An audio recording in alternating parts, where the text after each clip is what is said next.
On Friday, January 11th, Chael Sonnen was awarded his black belt in Brazilian Jiu Jitsu by Fabiano Shana. This I feel like it's probably been a long time coming for Chael. Obviously, he's been training a lot. He's been training for a while. I'm not sure early in his MMA career how much he was training in the gi, how often he was training Brazilian Jiu Jitsu. Obviously, with his fighting style, it kind of was based off of taking people down and then being able to control from top. He had some decent guard passing skills, and then just being able to stay on top, stay heavy, deal with submission threats, which unfortunately for him, that wasn't always the easiest thing for him. Obviously, Jeremy Horn had caught him a handful of times. There's the famous Anderson Silva triangle choke after a really dominant fight. But you'd have to figure he'd been training for a while. And after he got his most recent suspension, that ended up costing him his UFC career, or at least being the end of his UFC career. For a long time during that long suspension, he decided that he was going to shift his focus over to Brazilian Jiu-Jitsu. During that time, he started his Submission Underground promotion. He competed in a lot of Brazilian Jiu-Jitsu matches, including one against Andre Galvao at Metamoris, which was really interesting to see at the time. I believe he actually lasted about 13 or 14 minutes before Galvao eventually got him, which is pretty impressive for a guy who I think was a purple belt at the time.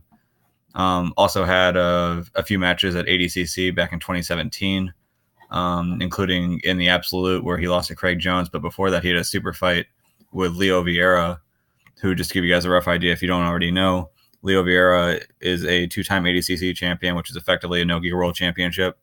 He was a black belt world champion for the IBJJF, which is the primary organization that does gi jiu-jitsu championships.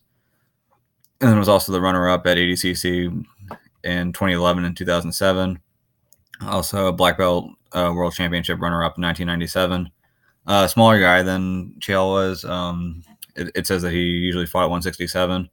But even still, for Chael, who wasn't even a black belt at the time, to have a match against him, even though he was smaller, and to be able to get the win at ADCC. Now, granted, the ADCC rule set tends to favor wrestlers a little more than other rule sets like the IBJJF one.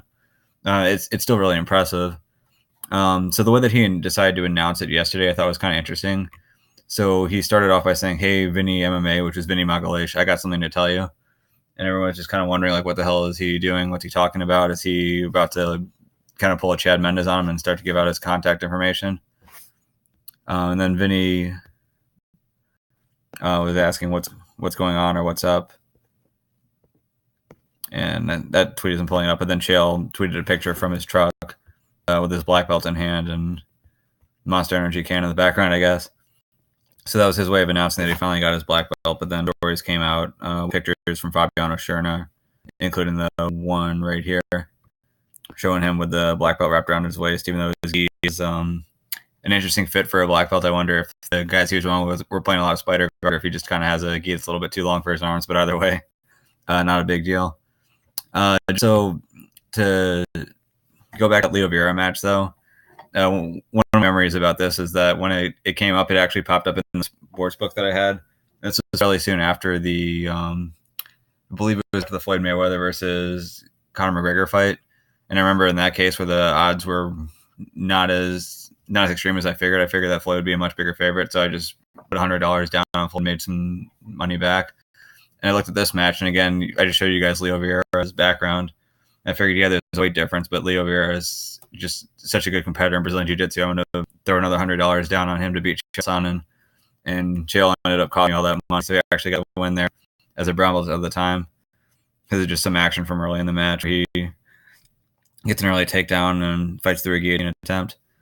And I don't remember what the score set here was. I think the reason why he didn't get any points for that takedown is because at the start of a match at ADCC, it's kind of like a free period where points don't matter. If you get a submission, you win there. But if you just have point, or if you do something that normally score points, like a takedown or a guard pass, it really doesn't count for anything.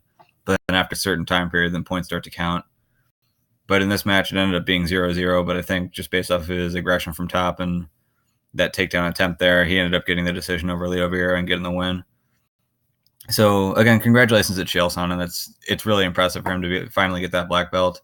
He's done a lot for the Brazilian Jiu-Jitsu community. He's been a really good influence in it. Going from that guy who's just that wrestler with a really strong Greco background to, a star at Oregon who no longer has a wrestling team, to now being a guy who has a Brazilian Jiu-Jitsu black belt, who has promoted Jiu-Jitsu well with his Submission Underground series. It's really exciting to see him finally get that black belt, and I'm sure he'll stick around for quite a while in the Brazilian Jiu-Jitsu community and still be a good influence for it.